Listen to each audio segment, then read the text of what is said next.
capsule. Donc là, on va lire le communiqué de presse, donc la déclaration du procureur Karim Akan Kassé à la suite des délivrances des mandats d'arrêt émis à l'encontre du président Vladimir Poutine et de Madame Maria Elvova Belova. Alors, je sais pas qui c'est cette dame déjà. Est-ce que c'est pas la personne qui a des liens de parenté avec le responsable de Wagner? J'ai peur de dire des bêtises. Organisatrice russe. Alors qui est Maria, donc Elbebova, donc organisatrice. Oh putain. Ah punaise. Faut vraiment que j'arrête. Oh quel enfer. Moi je suis désolé. Allez hop. Pas très RGPD friendly tout ça. Donc Maria Elova Belova, donc organisatrice russe de la déportation d'enfants ukrainiens, point d'interrogation. Âgée de 38 ans, donc cette mère de 10 enfants occupe le poste convoité de commissaire russe aux droits de l'enfant. D'accord, donc c'est la commissaire russe aux droits de l'enfant et qui serait éventuellement responsable de la déportation d'enfants ukrainiens. Oh là là là, punaise. Ça fait peur. Bon, allez. Donc avançons. Donc le 22 février 2023, donc donc là c'est le procureur. J'ai requis auprès de la chambre préliminaire de la Cour pénale internationale la délivrance de mandats d'arrêt dans le cadre de la situation en Ukraine. Aujourd'hui, la chambre préliminaire a émis des mandats d'arrêt à l'encontre de 2 personnes. Monsieur Vladimir Poutine, président de la Fédération de Russie, et Madame Maria Elvova-Belova, commissaire aux droits des enfants auprès du cabinet du président de la Fédération de Russie.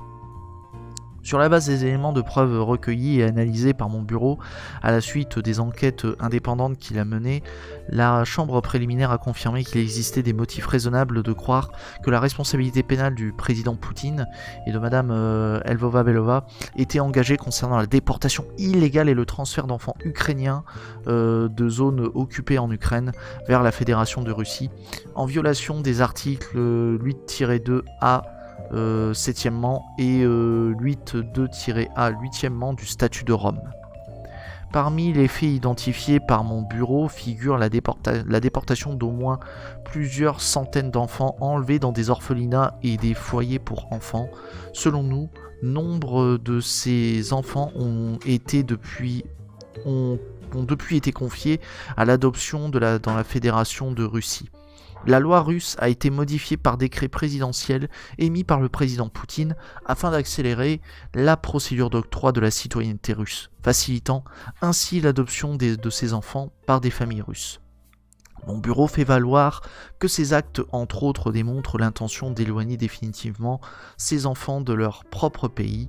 Au moment de ces déportations, les enfants ukrainiens étaient des personnes protégées en vertu de la 4e Convention de Genève.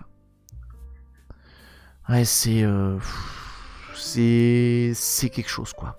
Donc dans notre requête, nous avons également souligné que la plupart des actes perpétrés dans cette série de déportations l'ont été dans le contexte des actes d'agression commis par les forces militaires russes contre la souveraineté et l'intégrité territoriale de l'Ukraine qui ont commencé en 2014.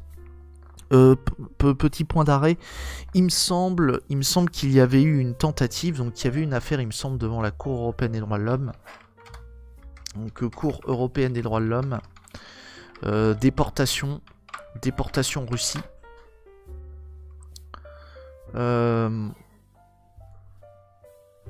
Excusez-moi.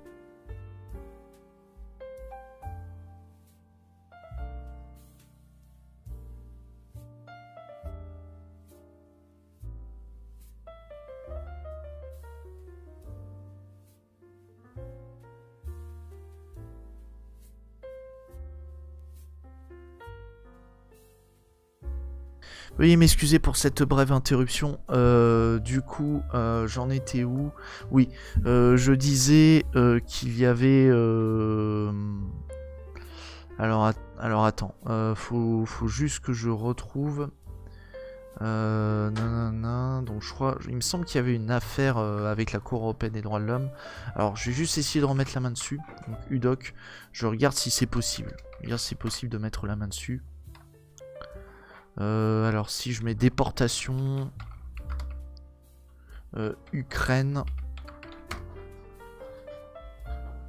Alors attends, faut que je regarde.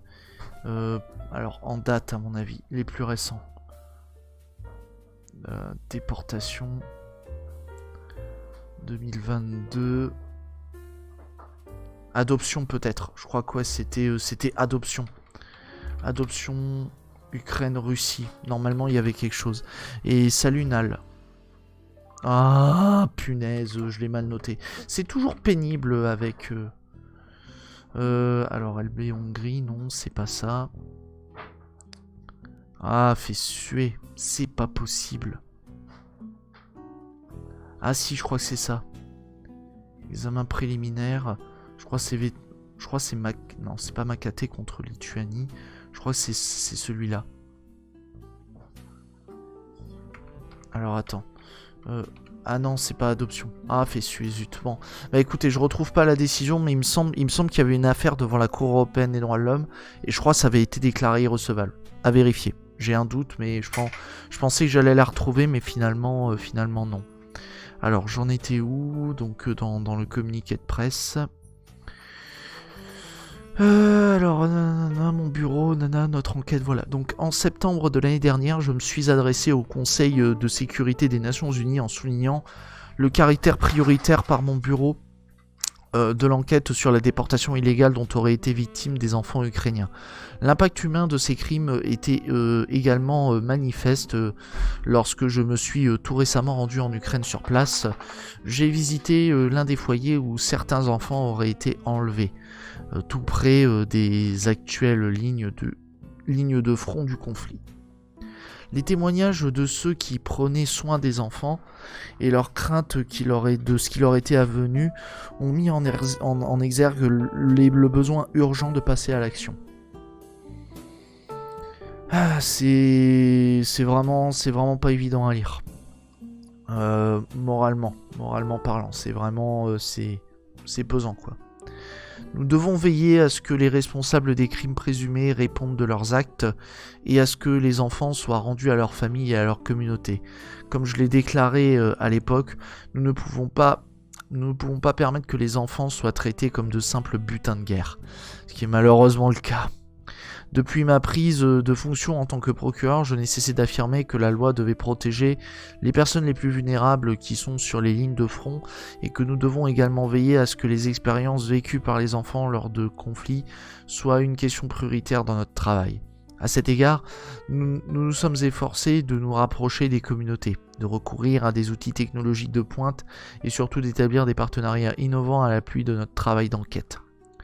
Je suis reconnaissant du soutien apporté par de nombreux partenaires du bureau qui nous ont permis d'avancer rapidement dans la collecte d'éléments de preuve. Je tiens à remercier tout particulièrement le bureau du procureur général d'Ukraine, dont l'engagement a été essentiel pour soutenir le travail de mon bureau, notamment sur le terrain en Ukraine. Notre participation à l'équipe commune d'enquête avec les autorités nationales de 7 États, sous les auspices d'Eurojust, a également facilité l'accès rapide aux informations et aux éléments de preuve. Alors, on va voir un petit peu à quoi ça correspond déjà Eurojust, si on peut avoir une présentation simplifiée. Y a pas une... Alors attends, il n'y a pas en français. Donc agence de coopération judiciaire en matière pénale. Donc il n'y a pas une présentation à propos de nous. Qui sommes-nous ?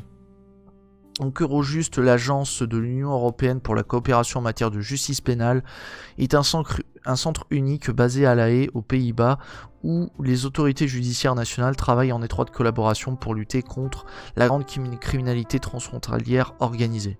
Le rôle d'Eurojust est de contribuer à rendre l'Europe plus sûre en coordonnant le travail des autorités nationales, des États membres de l'Union Européenne ainsi que des États tiers dans les enquêtes et les poursuites en matière de criminalité transnationale. Voilà. Donc ouais, c'est une coopération avec entre les autorités judiciaires. Voilà. Pour lutter contre la criminalité. Voilà, si ça vous intéresse, je vous partage Eurojust. Voilà. Si vous voulez en savoir plus. Je poursuivrai également mes efforts pour obtenir la coopération de la Fédération de Russie dans le cadre de la situation en Ukraine et veillerai à ce que mon bureau s'acquitte pleinement de son mandat en vertu de l'article 54 du statut de Rome, en enquêtant sur les circonstances aussi bien à charge qu'à décharge. De toute façon, il y aura clairement plus à charge qu'à décharge, vu comment ça se déroule. Bref. Et encore une fois, on va en profiter ici quand même pour dire que on condamne ici l'impérialisme russe, mais il faut condamner aussi toute forme d'impérialisme. Parce que c'est bien beau de critiquer l'impérialisme russe, mais il ne faut pas non plus s'ériger en chevalier blanc quand on a le slip sale. Voilà. Coucou les États-Unis. Et aussi la France, etc. Et salut DS Lionel, bienvenue à toi. Donc, et encore une fois, je dis les États-Unis, la France, mais il y en a d'autres. Voilà. Bon.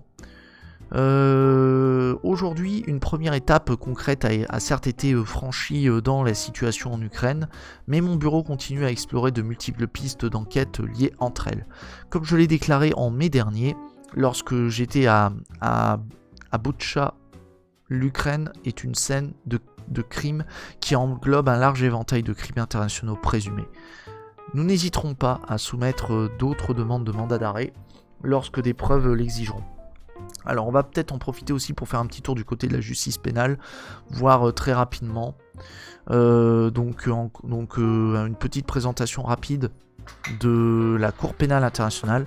Alors donc la Cour pénale internationale, elle est née du traité appelé Statut de Rome, mais n'est entrée en vigueur qu'à partir du 1er juillet 2002. Elle est la première cour pénale internationale installée de façon permanente. À l'origine de l'idée d'une juridiction pénale internationale se trouvent les procès de Nuremberg, sous l'égide du tribunal militaire international, jugeant les dirigeants nazis pour les crimes commis durant la Seconde Guerre mondiale. Freinée par la guerre froide, c'est la création des tribunaux en lien avec l'ex-Yougoslavie et le Rwanda qui remet à l'ordre du jour le projet d'une cour pénale internationale permanente et universelle. Les travaux aboutissent dans un premier temps le 17 juillet 1998 avec l'adoption du statut de Rome et dans un second temps avec sa ratification par un certain nombre d'États le 11 avril 2002. Son siège est également situé à La Haye aux Pays-Bas et elle compte 123 membres. Les États-Unis, la Russie, la Chine et l'Inde n'en font pas partie, comme c'est bizarre.